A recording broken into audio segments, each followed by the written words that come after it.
आज का ये अंश सुनने वाले सभी श्रोताओं को स्पर्शिता श्रीवास्तव का नमस्कार। दोस्तों, आज हम बात करने वाले हैं होम रूल लीग आंदोलन के बारे में। प्रथम विश्व युद्ध से उत्पन्न परिस्थितियों की एक प्रभावशाली प्रतिक्रिया हुई, जो कि थी एनी बेसेंट और लोकमान्य तिलक की होम रूल लीग। स्वतंत्रता आंदोलन की प्रक्रिया में होम रूल लीग ने अपनी महत्वपूर्ण छाप छोड़ी।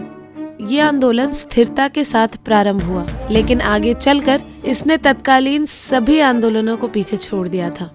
भारतीय होम रूल लीग का गठन आयरलैंड के होम रूल लीग के नमूने पे किया गया था, जो उस समय परिस्थितियों में तेजी से उभरती हुई प्रतिक्रियात्मक राजनीति के नए स्वरूप को दर्शाती थी।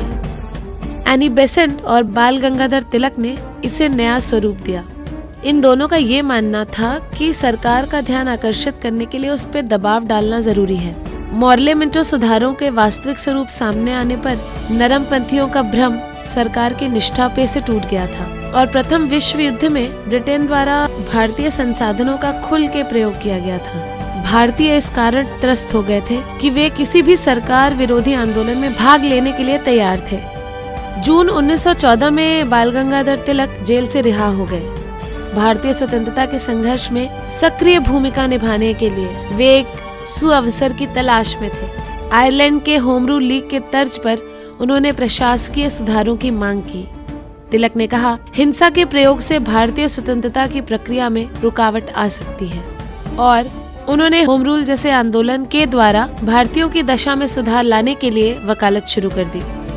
1896 में आयरलैंड की थियोसॉफिस्ट एनी बेसेंट भारत आई थी। प्रथम विश्व युद्ध के उपरांत उन्होंने भी भारतीय स्वतंत्रता आंदोलन का समर्थन के लिए आयरिश होम रूल लीग के नमूने पर भारत में आंदोलन आरंभ करने का निर्णय लिया।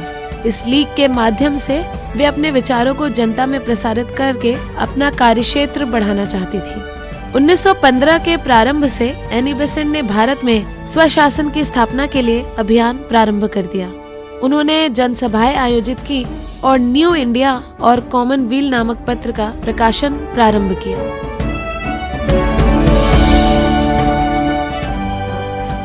उन्नीस के कांग्रेस के वार्षिक अधिवेशन में बाल गंगाधर तिलक और एनी बेसेंट को अपने प्रयासों में थोड़ी सफलता मिली। इस अधिवेशन में ही यह निर्णय लिया गया कि उग्र राष्ट्रवादियों को दोबारा कांग्रेस में सम्मिलित किया जाएगा।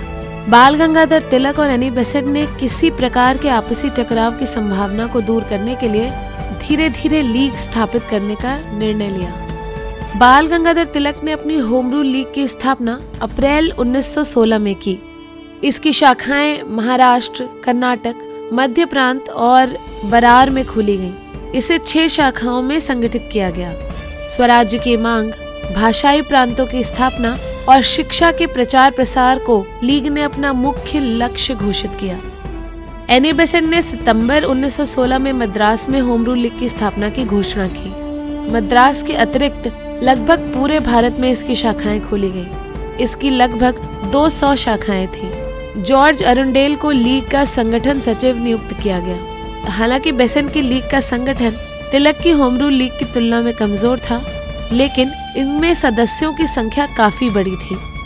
एनी बेसेंट के लीग में एंड्रूल के अलावा B.M. वाडिया और C.P. रामास्वामी अय्यर ने भी महत्वपूर्ण भूमिका निभाई।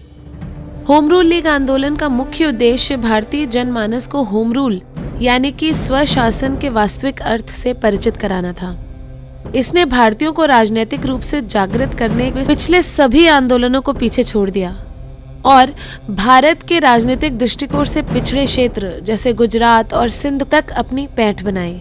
लीग ने समाचार पत्रों, राजनीतिक विषयों पर विद्यार्थियों की कक्षाओं का आयोजन, पैम्फलेट्स, पोस्टर, पोस्ट कार्ड, नाटकों और धार्मिक गीतों जैसे माध्यमों को भी अपने प्रयासों में सम्मिलित किया। लीग ने अपने उद्देश्यों की सफलता के लिए कोष बनाया और धन एकत्रित किया, सामाजिक कार्यों का आयोजन किया और साथ ही स्थानीय प्रशासन के कार्यों में भी भागीदारी निभाई। लीग ने स्थानीय कार्यों के माध्यम से बहुत ज्यादा भारतीयों से जुड़ने का प्रयास किया। अनेक प्रमुख राष्ट्रवादी नेताओं ने लीग की सदस्यता ग्रहण की, जिसमें मोतीलाल नेहरू, जवाहरलाल नेहरू, भूलाभाई देसाई, चित्तरंजन दास, मदन मोहन मालवीय, मोहम्मद अली जिन्ना, तेज बहादुर सप्रू और लाला लाजपत राय शामिल थे। इनमें से कुछ नेताओं को स्थानीय शाखाओं का प्रमुख नियुक्त किया गया। गोपाल कृष्ण गोखले की सर्वेंट ऑफ इंडिया सोसाइटी के अनेक सदस्यों ने भी आंदोलन में सदस्यता ग्रहण की। लेकिन लीग बनी तो सरकार की भी इसके लिए कुछ प्रतिक्रिया थी। सरकार ने लीग के समर्थकों पर कड़ी कार्रवाई की और लीग के कार्यक्रमों को रोकने के लिए दमन का सहारा लिया। बाल गंगाधर तिलक के विरुद्ध न्यायालय में मुकदमा दायर किया। उनके पंजाब और दिल्ली में प्रवेश पर रोक लगा दी गई और जून 1917 में एनी बेसेंट और उनके सहयोगियों वीपी वाडिया और जॉर्ज अरुंडेल को गिरफ्तार कर लिया गया। इन गिरफ्तारियों के विरुद्ध राष्ट्रव्यापी प्रतिक्रिया हुई। सर एस सुब्रमण्यम अय्यर ने अपनी सर की उपाधि त्याग दी और तिलक ने सरकारी दमन के विरोध में अहिंसात्मक प्रतिरोध कार्यक्रम प्रारंभ करने की वकालत की। लेकिन सरकार को विश्वास था कि इन कार्रवाइयों से होम रूल आंदोलन खुद ब खुद समाप्त हो जाएगा, लेकिन इसका उल्टा प्रभाव हुआ। तिलक ने घोषणा की कि यदि एनी बेसेंट को रिहा नहीं किया गया तो भारतीय जनता सरकार के विरुद्ध सत्याग्रह करेगी। 20 अगस्त 1917 को भारत सचिव E.S. मॉन्टेग के माध्यम से ब्रिटिश सरकार ने घोषणा की कि युद्ध के बाद भारत में स्वायत्त संस्थाओं के क्रमिक विकास की प्रक्रिया प्रारंभ की जाएगी। सरकार ने सितंबर 1917 में एनी बेसेंट को भी जेल से रिहा कर दिया। इसके बाद होम रूल लीग आंदोलन को स्थगित कर दिया गया। 1919 तक आते आते होम रूल लीग आंदोलन का उन्माद ठंडा पड़ने लगा। इसके पीछे कई कारण थे।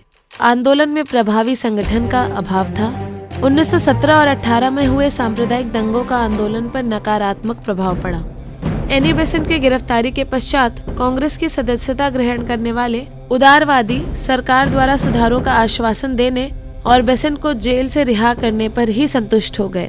मॉन्टेग क्लेम्सफोर्ड सुधारों के सार्वजनिक होने से राष्ट्रवादियों में आपसी मतभेद पैदा हो गया और सैद्धांतिक आधार पर वे विभाजित होने लगे, जिसके कारण एकजुट होकर होम रूल लीग आगे चलकर स्थापित नहीं हो पाया। लेकिन होम रूल लीग ने कुछ सकारात्मक प्रभाव भी डाले और आने वाले वर्षों में स्वतंत्रता संघर्ष को एक नई दिशा देने में योगदान दिया। आंदोलन ने केवल शिक्षित वर्ग के स्थान पर जन सामान्य की महत्ता को भी प्रतिपादित किया। देश और शहरों के मध्य सांगठनिक संपर्क स्थापित हुआ और आंदोलन ने जुझारू राष्ट्रवादियों की एक नई पीढ़ी को जन्म दिया। भारतीय जन समुदाय को राजनीति के गांधीवादी आदर्शों के प्रयोग के लिए प्रशिक्षित किया।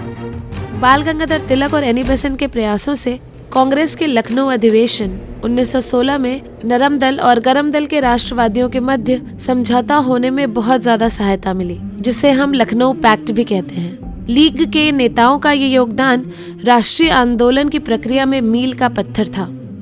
कुछ भी हो, होम रूल लीग आंदोलन ने भारतीय स्वतंत्रता आंदोलन को एक नई दशा और एक नया आयाम प्रदान किया।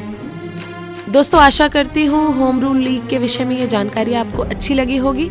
अगली बार फिर मिलूंगी आपसे, कुछ और बातें करेंगे। तब तक के लिए दीजिए मुझे यानी स्पर्शिता श्रीवास्तव को इजाजत। नमस्कार।